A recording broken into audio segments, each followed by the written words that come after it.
तो नमस्कार, आप सभी का स्वागत है सनातन ज्ञानवाणी यूट्यूब चैनल पर। तो आज हम बात करेंगे तिरंगे से जुड़ी 6 खास ज़रूरी बातें जो बच्चों को भी मालूम होनी चाहिए। बड़ों को तो है ही है, लेकिन बच्चों को भी ये मालूम हो तो ये हमारे देश के लिए और जो आने वाले जो भावी नागरिक हैं उन सब के लिए, जो छोटे बच्चे हैं, एक अच्छा संदेश आएगा और ये जानकारी हमेशा ध्यान रहेगी तो बढ़िया रहेगा। तो बात करते हैं तिरंगे से जुड़ी कुछ खास बातों की। सबसे पहले तो हम इस तिरंगे, जो ये साल है आज़ादी के बाद 15 अगस्त 1947 को देश आज़ाद हुआ, तो 77 साल पूरे हो चुके हैं और ये जो 78वां स्वतंत्रता दिवस हम मना रहे हैं, ये 78वां साल प्रारंभ है। तो 78वां स्वतंत्रता दिवस मनाया जा रहा है ना। इसके बाद इस मौके पर हर जगह राष्ट्रीय ध्वज अर्थात तिरंगा फहराया जा रहा है, लहराया जा रहा है। तो इसलिए आपको इस तिरंगे से जुड़ी 6 खास बातें मालूम होनी चाहिए बच्चों के लिए। आपके घर में मौजूदा बच्चों को भी ये बातें मालूम होनी चाहिए।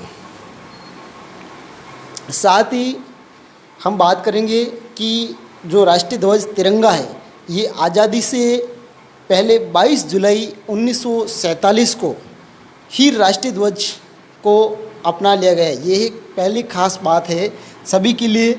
ये एक प्रश्न भी बनता है, कंपटीशन आए गए तो ये कब अपनाया गया इसे, तो 22 जुलाई 1947 को राष्ट्रीय ध्वज के रूप में इसे अपना लिया गया है ना। संविधान प्रदत्त इसको अनुमति मिल गई थी, है ना, संवैधानिक तौर पर। दूसरी विशेष बात है कि राष्ट्रीय ध्वज का जो डिज़ाइन है ये स्वराज के झंडे से प्रेरित था।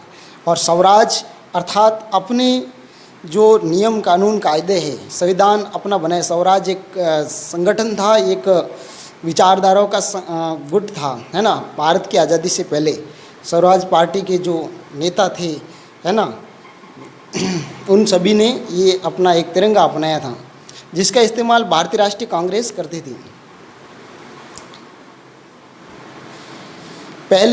तीसरी बात है, पहले राष्ट्रीय ध्वज को बनाने में हाथ से काटे गए सूत और हाथ से बने खादी के कपड़ों का इस्तेमाल होता था।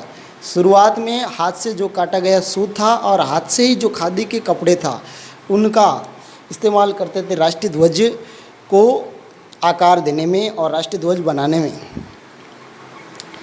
अगली चौथी बात है इसकी विशेष कि आज़ादी की जो 75वीं वर्षगांठ थी, है ना, आज़ादी का अमृत महोत्सव, उस समय सरकार ने भारत की जो एक राष्ट्रीय ध्वज संहिता होती है ना, उसका नाम दिया गया भारतीय ध्वज संहिता 2002 में। जो 2002 में ध्वज संहिता बनी थी कि ध्वज की भी एक संहिता होती है कि नियमावली, इस नियम के अनुरूप अकॉर्डिंग फॉलो करके इन सारे नियमों को राष्ट्रीय ध्वज को लहराया जाएगा, फहराया जाएगा इसी तौर पर। और राष्ट्रीय ध्वज की क्या मान्यता है, क्या इनकी जो इनके सम्मान में क्या मतलब कर्तव्य है, ये सब एक राष्ट्रीय ध्वज संहिता में ये 2002 में संशोधित कर इससे पॉलिस्टर और मशीन से बने झंडे को भी इजाज़त दी गई। पहले खादी से ओनली, लेकिन अब वर्तमान में पॉलिस्टर हो, मशीन से, अन्य प्लास्टिक के हो, अन्य प्रकार की पॉलीथीन पर भी राष्ट्रीय ध्वज बनाए जा सकते हैं। मतलब हर प्रकार के कपड़े पर मान्यता दे दी गई कि राष्ट्रीय ध्वज को गिरा जा सकता है।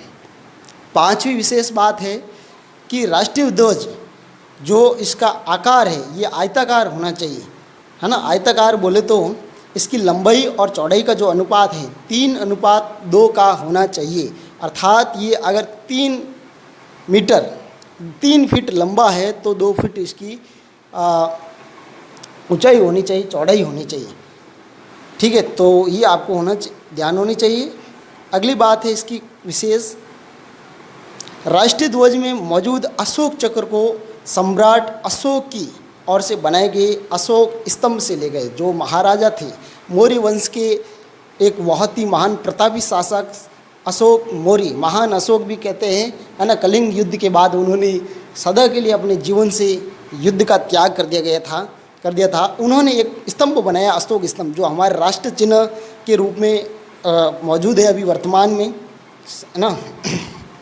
सारनाथ बनाए गए अशोक स्तंभ से लिया गया ये स्तंभ ईसा पूर्व 250 में बनाए गए थे, है ना। ये आपको ध्यान होना चाहिए, ईसा की जो सदी है ईसा पूर्व 250 में ये स्तंभ बनाया गया था। तो ये खास बातें थी हमारे राष्ट्रीय ध्वज के बारे में। ठीक है, हम नेक्स्ट वीडियो में ऐसी रोचक और ऐसी ही जानकारी प्रदत्त बातें आपके साथ शेयर करेंगे। तब तक के लिए धन्यवाद। आप सभी से गुजारिश है कि सनातन ज्ञानवाणी यूट्यूब चैनल को लाइक शेयर और सब्सक्राइब जरूर करें। थैंक यू दोस्तों।